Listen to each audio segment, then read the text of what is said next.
Guys, let's watch this video. I'll come back to it. Bayani. Baya, shout. Mary, shout. I shout. Should I shout? Baya.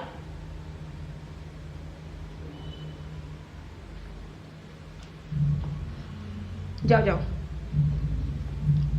Baya. Please go. Baya!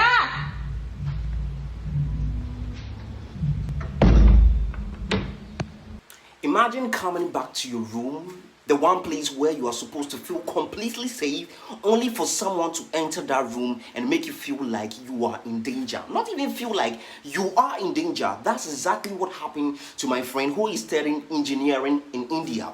She was in a room when a cleaner entered. This man exposed himself and started wanking in front of her and began approaching her. She repeatedly shouted at him to stop and eventually managed to get him out of the room. So just imagine this. Just imagine you are alone in your own room and the person who is supposed to be doing his job has suddenly become the person you are afraid of. And thankfully, there is evidence to whatever happened, whatever transpired. She found courage to record, and I applaud her for that because people would have frozen in that instance. So let me ask you one thing: how many times have we heard people say that when a woman is harassed or assaulted, we should look at what she was wearing? Why was she dressed like that? What did she expect wearing that? What was she out at that time, or why was she out at that time? But what happens when she did everything people tell women to do to supposedly stay safe, and yet this is what happens to her? And this is why we need to talk about SA. We really need to talk about this, because what if she hadn't been able to record? Just what if? What if she had frozen? Like I said, what if she hadn't been strong enough to get him out of that room? What would that make what happened any less serious? Absolutely not. Absolutely not. And let me make something very clear: the responsibility is never on the victim to fight back, scream, record, or escape perfectly. People can freeze, and when they are terrified, the worst possible thing could happen to her. And that is what makes it even scary.